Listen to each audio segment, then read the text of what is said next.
نحمده ونصلي على رسوله الكريم. أعوذ بالله من الشيطان الرجيم. بسم الله الرحمن الرحيم. ونفخ في الصور فصعق من في السماوات ومن في الأرض إلا من شاء الله ثم نفخ فيه أخرى فإذا هم قيام ينظرون.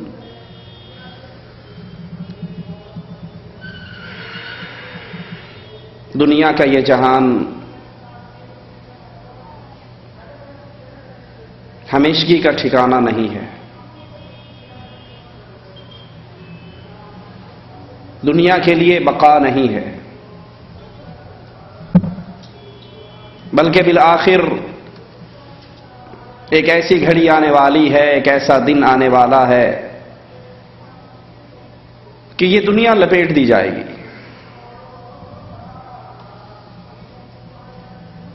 آدم کے بیٹے کو بالآخر اس دنیا کو چھوڑ کر قبر کی مٹی میں سمانا ہے. رسول اللہ صلی اللہ علیہ وسلم فرماتے ہیں، اعمار امتی، میری امت کی عمر، میری امت کی ایج ما بین 60 الی 70 سنہ، 60 اور 70 کے درمیان. یہ اوسط عمر ہے. 70 کے ہندسے کو کراس کرنے والے بہت تھوڑے لوگ ہوں گے. یہ دنیا کا جہان رنگینیوں کا جہان ہے. اس کے بعد قبر کا جہان اندھیروں کا جہان ہے. یہ سفر جو میں نے بھی کرنا ہے، آپ نے بھی کرنا ہے، ہر انسان نے ہی کرنا ہے. یہ سفر اجباری سفر ہے، اختیاری سفر نہیں.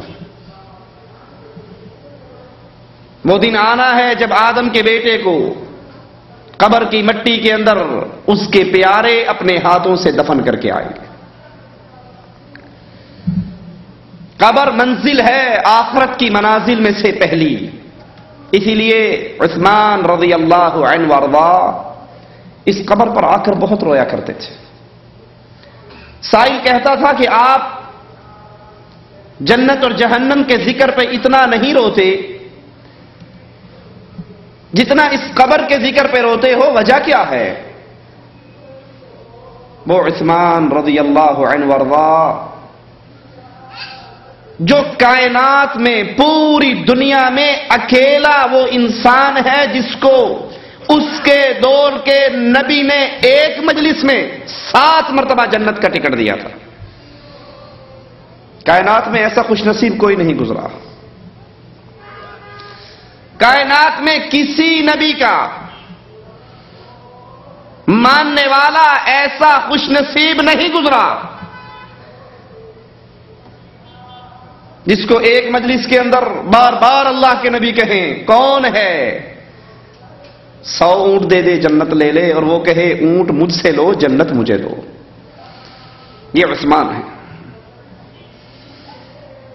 جواب میں کہتے ہیں اس قبر پر آ کر زیادہ کیوں روتا ہوں؟ اس لیے کہ یہ پہلا ایگزامینیشن ہال ہے، یہ پہلی امتحان گاہ ہے. جو یہاں پاس ہوگا وہ آگے پاس ہوگا، اور جو یہاں فیل ہو گیا اس کے اگلے امتحان بڑے خطرناک ہوں گے. قبر کا یہ جہان بھی ہمیشہ کا جہان نہیں ہے. ایک دن آئے گا انسانوں کو قبروں سے نکال کر ایک اللہ کے لیے کھڑا کیا جائے گا. حدیث میں آتا ہے، اللہ کے نبی صلی اللہ علیہ وسلم اپنے ایک صحابی سے سوال کرتے ہیں، اس دن تیرا کیا حال ہوگا جس دن تجھے ایک اللہ کے لیے کھڑا کیا جائے گا؟ سوچئے، تصور کیجئے. اس اللہ کے لیے اعلی مثال سمجھانے کے لیے عرض کرتا ہوں، آپ کا اور میرا کیا حال ہوتا ہے جب ہمارا کفیل ناراض ہو کر ہمیں اپنے سامنے کھڑا کر لیتا. اللہ کے لیے اعلی مثال عرض سمجھانے کے لیے کر رہا. اس دن کیا حال ہوگا جس دن پوری کائنات ایک اللہ کے انتظار میں کھڑی ہوگی. لا یأتیک خبر من السماء، خبر نہیں آئے گی، مالک التفات نہیں کرے گا. 300 سال انسان اپنے رب کا انتظار کریں گے، اور پھر جب مالک عز و جل التفات کرے گا تو کیا کہے گا؟ یا معشر الجن والانس، اے انسانوں اور جنوں، جس دن سے میں نے تمہیں پیدا کیا تھا اس دن سے لے کر آج کے اس دن تک تمہارے اعمال دیکھتا رہا، تمہاری باتیں سنتا رہا، تمہارا رب خاموش رہا، آج تم خاموش رہو گے، رب کلام کرے گا۔ وقفوہم، ان کو روک لو، انہم مسئولون، ان کی زندگی کے ایک ایک لمحے کا آج ان کے خالق اور مالک نے امتحان لینا ہے۔ یہ دن بڑا قریب ہے، یہ دن سب پر آنے والا ہے، جس دن سور پھونک دیا جائے گا۔ جس فرشتے کو یہ ڈیوٹی دی گئی ہے اس کے منہ میں سور ہے، وہ کھڑا ہے، اس کی آنکھیں رب کے عرش سے لگی ہوئی ہیں کہ جب اللہ کی طرف سے حکم آئے آنکھ جھپکنے کی بھی تاخیر نہ ہو اور سور پھونک دیا جائے۔ وَنُفِخَ فِي الصُّورِ فَصَعِقَ مَنْ فِي السَّمَاوَاتِ وَمَنْ فِي الْأَرْضِ، جب اس میں پھونک مار دی جائے گی، زمین میں جو ہے وہ سب بے ہوش ہو کے گر جائیں گے، سب الا من شاء اللہ، جس کو اللہ بچائے تو بچائے۔ پھر دوبارہ اس میں پھونک ماری جائے گی، فَإِذَا هُمْ قِيَامٌ يَنظُرُونَ، سارے اپنے رب کے لیے کھڑے ہو جائیں گے، قیام کریں گے۔ سوچئے، اور اللہ سب سے پہلے کہنے والے کو سوچنے کی توفیق دے، اس عدالت کے لیے میری اور آپ کی کیا تیاری ہے؟ اس عدالت میں پیشی ہونے والی ہے میری اور آپ کی، اس دربار میں حاضری ہونے والی ہے میری اور آپ کی۔ اقرا کتابک، اپنی ڈائری کو پڑھیے، اپنے نامہ اعمال کو پڑھیے، اپنے جرموں پر میرے پاس کیا بہانہ ہے، میں رب کے سامنے کیا کہوں گا؟ اور وہ پیشی بڑی شدید ہے۔ وَجَاءَتْ كُلُّ نَفْسٍ مَعَهَا سَائِقٌ وَشَهِيدٌ، ہر انسان کو دو فرشتے چلاتے ہوئے اللہ کے دربار میں لائیں گے۔ سائق، چل اللہ کے دربار میں سیدھا، وشہید، اور گواہ اس کی ڈائری پڑھتا ہوا آئے گا، اس کے نامہ اعمال سناتا ہوا آئے گا۔ فعل كذا وكذا في يوم كذا وكذا على الارض كذا وكذا، فلاں دن فلاں زمین پہ کھڑے ہو کے فلاں کچھ کر کے آیا۔ کس کے سامنے کھڑا ہے؟ کس دربار میں کھڑا ہے؟ اس دربار کی حدت اور شدت کا عالم کیا ہے؟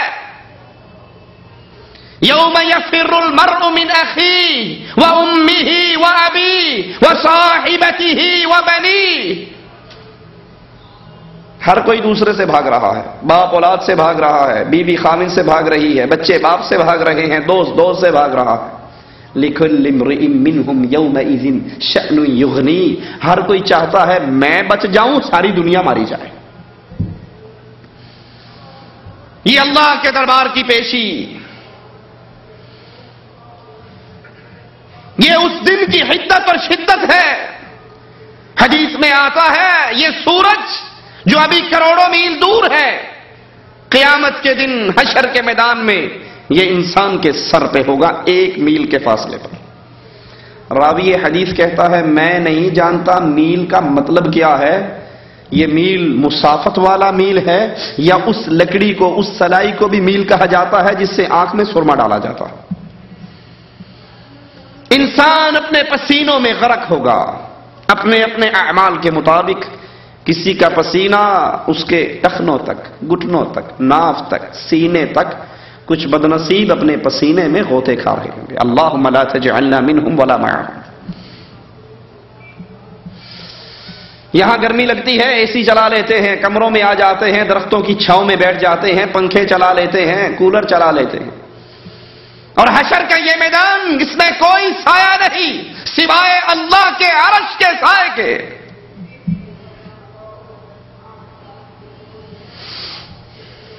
رسول اللہ صلی اللہ علیہ وسلم عائشہ رضی اللہ تعالی عنہا کو روتے ہوئے دیکھتے ہیں، پوچھتے ہیں کیوں روتی ہو؟ فرماتی ہیں یا رسول اللہ صلی اللہ علیہ وسلم، میرے پیارے نبی کا نام آئے تو کہا کریں صلی اللہ علیہ وسلم۔ آپ ایک مرتبہ کہو گے آپ کا رب آپ پر 10 رحمتیں اتارے گا۔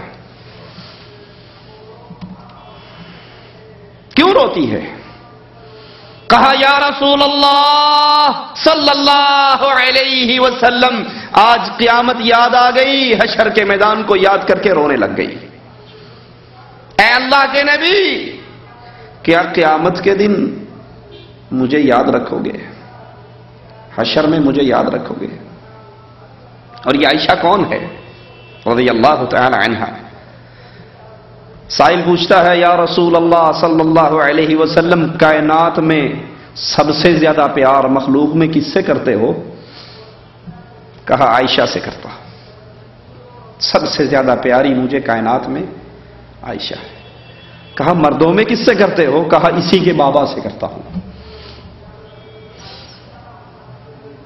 پوچھتی ہے کیا مجھے حشر میں یاد رکھو گے؟ کہا عائشہ 3 موقع ایسے آنے والے ہیں کوئی کسی کو یاد نہیں رکھے گا، محمد بھی تجھے بھول جائیں گے صلی اللہ علیہ وسلم۔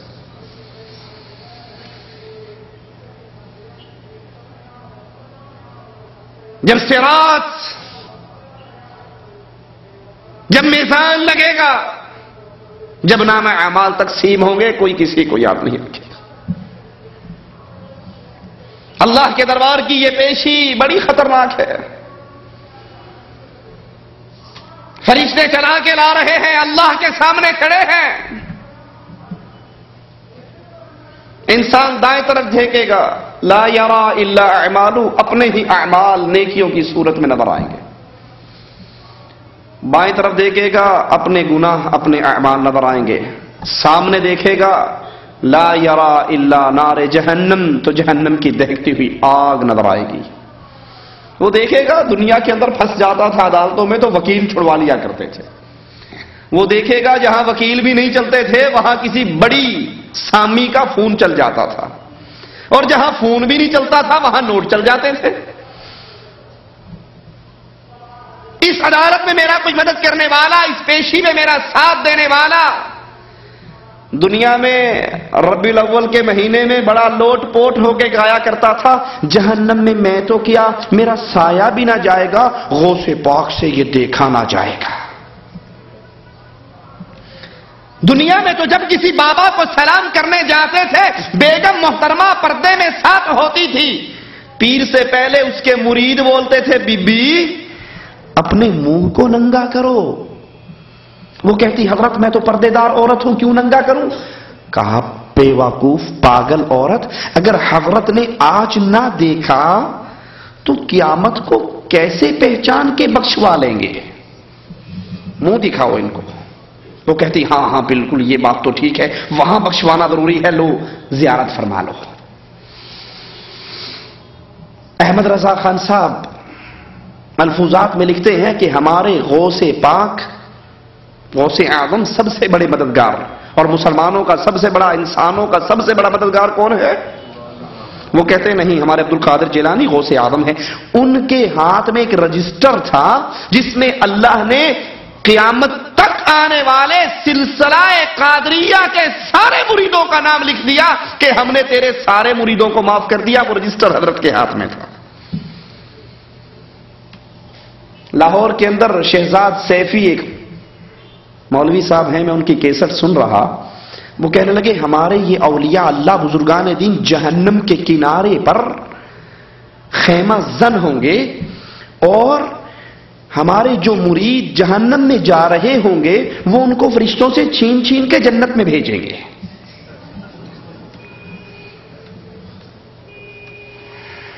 یہ اللہ کی عدالت نہ ہوئی، دنیا کی عدالتیں ہو گئی۔ اس کا تو منظر یہ ہے، دائیں طرف دیکھے گا کوئی آ جائے، کوئی چھڑا لے، کوئی غوث پاک کا دامن آئے پکڑ کے میں چل جاؤں، اپنے اعمال کے سوا کچھ نظر نہیں آئے گا۔ سامنے جہنم کی آگ نظر آئے گی، اللہ کے سوال